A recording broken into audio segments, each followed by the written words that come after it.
ขับรถจักรจากลาวเที่ยวเวียดนามใต้ EP 6ตอนนี้เขามาฮอดโฮจิมินห์แล้วทุกคนโฮจิมินห์นี่พัฒนาไวทุกคนเขาบ่ได้อยู่ปีเดียวนี่รู้สึกว่าแต่ละอย่างนี่พัฒนาขึ้นหลายเติบแล้วได้นี่มาเมนูแรกที่เขามาฮอดโฮจิมินห์เขาจะกินเกิมเสื่อนก็คือข้าวแล้วก็สิ้นปิ้งแบบนี้ทุกคนแต่ว่าข้าวมันจะคือข้าวไก่น้อยบ้านเฮาที่มันจะแข็งๆแน่สำหรับสิ้นก็จะออกหวานๆแบบบ้านเฮาทุกคนแต่จะหวานกว่านิดนึงโดยรวมแล้วอาหารทางใต้นี่จะออกทางบ้านเฮาหลายอยู่แล้วทุกคนกินง่ายคือเขาเกลือไก่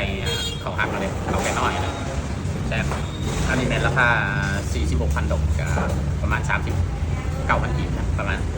นะเดี๋ยวขออนุญาตกินก่อนเดินคนยิ้วเขาเอง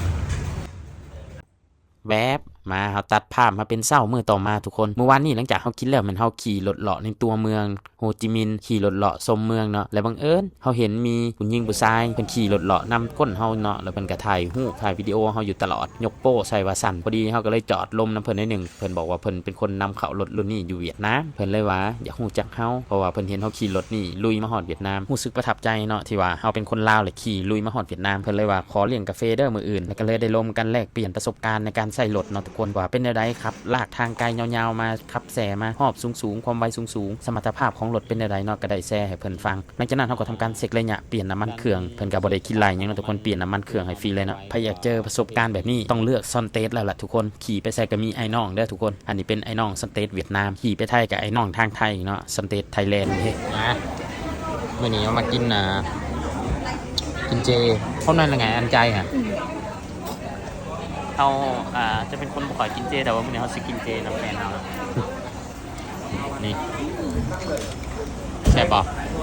หลังจากเขาเปลี่ยนน้ำมันเครื่องแล้วเขาออกมาหาแนวกินเนาะแฟนว่าขอกินเจเด้อมื้อนี้เฮาละเอาโกยเนาะเฮาจากคนบ่ได้กินเจเนาะกินสิ้นอย่างเดียวนะก็ได้มานั่งกินนิดนึง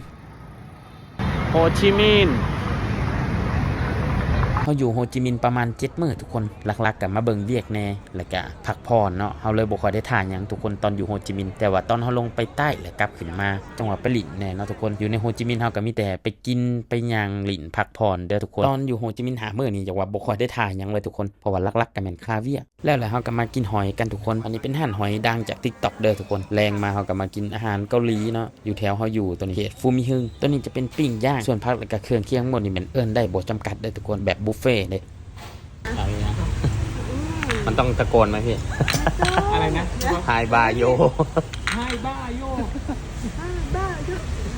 ก็มีมานั่งหลินทำรุ่นเอื้อยแน่จิบไวน์น้ำเพลินแต่ว่าเฮาบ่กินเนาะทุกคนเพราะว่าเฮายังต้องขับรถอีกย่านถึกเป่าแอลกอฮอล์ตัดภาพมาเป็นตอนเช้าเนาะทุกคนมื้อนี้เฮามากินบุญบ่อห้านประจำเฮาเนาะทุกคนตอนเฮาอยู่โฮจิมินห์นี่สำหรับผู้ใดอยากกินบุญบ่อนี่ห้านเฮาก็มีเด้อตอนนี้บ่ต้องมาไกลฮอดเวียดนามเด้อทุกคนอยู่คุ้มบาซิโกเฮาก็มีเนาะห้านครัวสวรรค์บุญบ่อ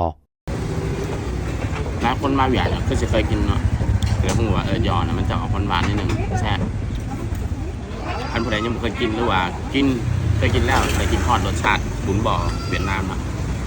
ห้านโคสวรรค์มีขายนะบุญบ่อสูตรเวียดนามแท้ลองมาซิมเบิร์ได้กินแล้วสิติดใจไปกินต่อแล้วสิไปเวียดต่อ